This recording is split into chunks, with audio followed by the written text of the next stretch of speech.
श्री स्वामी समर्थ दोस्त, तुम्हाला नवीन वर्षाच्या खूप खूप शुभेच्छा. तर आज नवीन वर्षाच्या निमित्ताने मी बनवलेले आज खस्ता मठी, जी खूप कुरकुरीत आणि छान बनते, जे आपण चहाबरोबर खाऊ शकतो. खूप सुंदर आणि टेस्टी अशी ही मठी तयार होते आणि खूप छान बी लागते.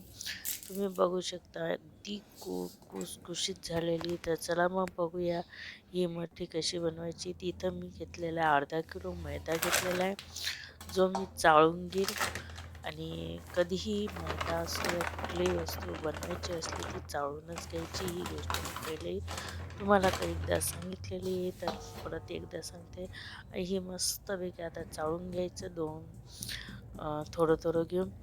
आणि त्यानंतर चाळल्यानंतर मग मी सांगते पुढं काय करायचं. इथं मी आता सगळा मैदा चाळून घेतलेला आहे आणि त्यानंतर बघू शकता काहीच निघालेलं नाही आहे, पण तरी एकदा चाळलं. त्यात मग मी आता इथं ओवा टाकते.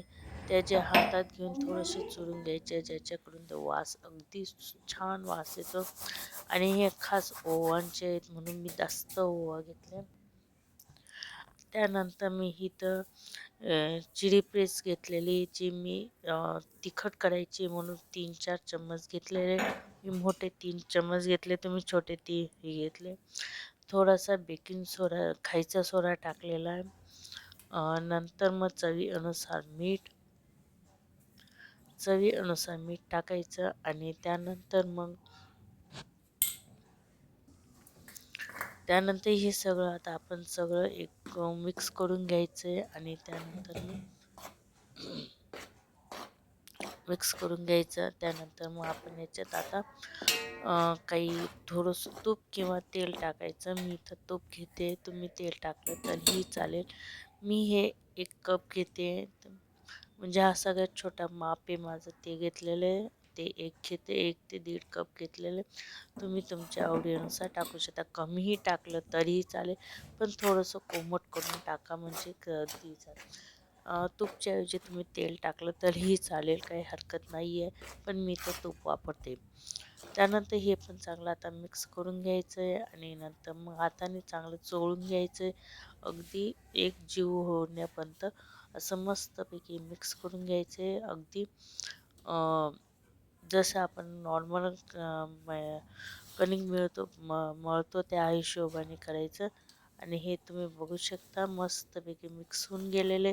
आणि याच्यात आता आपण थोडं थोडं पाणी टाकून हे करून घ्यायचे. हे बघा, हे मस्तपैकी असं झालेलं. आता याच्यात मी थोडं थोडं पाणी टाकून एक कणिकचा गोळा तयार करून घेईल आणि मस्तपैकी हे करायचं. अगदी खूप सोप्या पद्धतीची ही मठी आपण साधी चिली प्रेस आणि ओव्हनची करतोय आणि खूप टेस्ट देते ही. आणि तुम्हाला मी खरं सांगते, रोहनला आणि सगळ्यांना घरात खूप आवडली आणि खूप सुंदर आणि अगदी सोप्या पद्धतीची ही आपली मठी तयार होते. एवढं ही मस्त आता थोडं थोडं पाणी टाकून मिक्स करून घ्यायचं. जास्त मऊसर गोळा नाही तयार करायचं, थोडंसं सैल ठेवायचं. आता ही मी थोडंसं 15 ते 20 मिनटं मी झाकून ठेवून देईल. आणि त्यानंतर मग परत आपण हे करून घेऊ. तर इथं मी 15 ते 20 मिनटं ठेवलं. त्यानंतर मग मी इथं एक कणिकचा गोळा घेतला आणि तो चांगला चोळून घेईल. इथं थोडासा कॅमेरा माझा ही झाला. त्यानंतर इथं थोडं थोडं घ्यायचं आणि एक डो तयार करून घ्यायचं आहे, म्हणजे पैकी. आणि साध्या सिंपल पद्धतीनेही लाटून घ्यायचं आहे. हे तयार करून घ्यायचं. हे बघा मस्तपैकी जसं आपण नॉर्मल लाटतो त्या पद्धतीने लाटून घ्यायचं. आणि अगदी सोप्या पद्धतीचं ही आपली मठी तयार करायची. खूप सुंदर लागते आणि टेस्टी येते. आणि आता तुम्हाला मी म्हणजे रोज नवीन नवीन प्रकारची मठी मी तुम्हाला दाखवत, जी तुम्हाला कशी वाटते मला कमेंट करून नक्की सांगत जा. तर इथे मी पूर्ण लाटून घेतलेलं आहे. आणि त्यानंतर मग हे बघा, एवढी जाड घ्यायची, जाड बारीक पूर्ण बारीक घ्यायची लागल्यास. चमकाने. आता इथं काटा चम्मचने मस्तपैकी होल पाडून घ्यायची ज्याच्याकडून ती फुलायला नको म्हणून. आणि त्यानंतर मग आपण आता आकार म्हणजे आता तुम्हाला पाहिजे त्या आकारात तुम्ही हे कट करू शकता, म्हणजे जसं पाहिजे तसं. इथं मी आता आधी पहिले हे करून घेते आणि त्यानंतर मग ही माझ्या जो 2-3 प्रकारचे आकाराचे हे साचे आहेत जे तुम्हाला मी दाखवते. बघा हे एक 2-3 प्रकारचे आहेत. हे माझ्याजवळ हे पानाच्या आकाराचे खूप सुंदर आकार तयार झालेला आहे. हा बघा, तुम्ही बघू शकता. हे बघा, नुसतं प्रेस करायचं लगेच आपलं हे तयार होऊन जातं. अगदी सोप्या पद्धतीचं, काही खूप कठीण आहे असं नाही आहे. आता मी अजून एक तुम्हाला करून दाखवते. बघा, या पद्धतीने मस्तपैकी आणि त्या आकारात तयार होऊन जातात. बघा ह्या पद्धतीने. आणि नंतर मग मी माझ्याजवळ अजूनही 2 प्रकार आहेत. हे बघा, हे एक आहे त्रिकोणाचं, हे पण खूप छान आहे. मी याच आकाराचे जास्त करून बनवलेले आहेत. हे बघा, तुम्ही बघू शकता. ते बदामाच्या आकाराचं होतं, ते थोडं छोटं होऊन जात होतं म्हणून मी. हे बघा, हे एक आकार आहे. हा बी पानाचा आकार आहे. हा बी मस्तपैकी आकार आहे, खूप सुंदर. हे 3 आकाराचे माझ्याजवळ आहेत जे मी रेग्युलर वापरते. आणि हे बघा, तुम्ही बघू शकता, खूप छान हे झालेलं आहे. हे आकार तुम्ही बिस्किट वगैरे बनवायला पण तुम्ही यूज करू शकता, वापरू शकता. हे बघा, या पद्धतीने आपण हे सगळे काढून घेऊया. हे बघा, मी जास्त करून त्रिकोण आकाराचे जास्त करून केले, कारण ते मस्त मोठी साईज आहे आणि अगदीच दिसायलाही छान दिसतात. ते तसे दिसायला सगळेच खूप सुंदर वाटतात. ते हे बघा, तुम्ही बघू शकता. आणि ते व्यवस्थित बसतात बी. हे बघा, मी तुम्हाला पुन्हा एक करून दाखवते, तुम्ही बघू शकता. अशा पद्धतीने तुम्ही वेगवेगळ्या आकाराचे बनवू शकता कुठलीही वस्तू.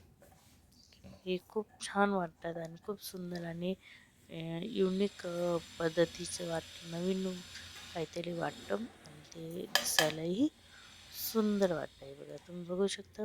आता हे माझे झालेले आहेत. आता मी हे याच्यात थोडंसं अजून कणिक टाकून मी परत एकदा गोळा करेल आणि ते परत लाटून घेईल.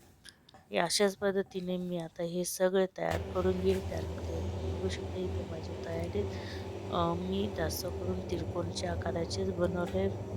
बाकी आकार काही बनवलेले जास्त, तेही बनवले पण थोडे कमी याच्यात बनवले आणि हे त्रिकोण जास्त बनवले. इथं मी तेल एक साईडला ठेवून दिलेलं होतं. तेल आता जसं गरम झालं आणि आपण तळून घेऊया. हे बघा, इथं मस्तपैकी तेल तयार झालेलं आहे आणि हे मस्तपैकी गोल्डन फ्राय आपण तळून घ्यायचे. खूप सुंदर कुरकुरीत होऊ द्यायचे आणि थोडासा गॅस मिडियम ठेवायचा आणि जास्त फुल नाही करायचं. मिडियममध्येच हे आपल्याला तळायचे होते. या पद्धतीने मस्तपैकी सगळं तळून घेऊया. आणि तुम्हाला सांगते, खूप सुंदर लागतात आणि तेल चांगलं गरम झाल्याने ते लगेच तर गोल्डन फ्राय व्हायला लागलेले. एवढं या पद्धतीने आणि पण मग उलटवत राहायचे नाही, तर एक साईडला खूप गोल्डन होऊन जाते, एक साईडला असे पांढरे दिसते. म्हणून मी असे चाळत राहा, त्याच्यामुळे सगळीकडे सारखे तळले जातील. हे मस्तपैकी आता गोल्डन फ्राय झाले. थोडेसे अजून थोडं 5 मिनिटं निघू देईल आणि काढून घेईल. या पद्धतीने मी काढून घेतले. परत मी अजून थोडेसे तळून घेईल. या पद्धतीने मी एका साईडला टाकते. हे पण काढून घेईल. अजून मी थोडेसे अजून अशाच पद्धतीने मी आता हे सगळं तळून घेते आणि मस्तपैकी गोल्डन फ्राय होईपर्यंत तळून घेईल. हे इथं मस्तपैकी झालेले. इथं माझे हे बघा, तुम्ही बघू शकता, माझे सगळे तळून झालेले मस्तपैकी गोल्डन फ्राय झालेले आणि खूप कुरकुरीत आणि खूप छान झालेले. पण मी तुम्हाला तळून दाखवते, आवाज तुम्हाला ऐकायला आलाच असेल. हे बघा, या पद्धतीने आणि चहाबरोबर खायला अगदी छान लागतं, मस्तपैकी लागतं. तुम्ही बघू शकता. तर ही माझी ही मठीची रेसिपी तुम्हाला कशी वाटली मला कमेंट करून नक्की सांगा. आवडली असेल तर लाईक शेअर आणि माझे चॅनल सबस्क्राईब नक्की करा. पुन्हा भेटूया पुढच्या व्हिडिओ.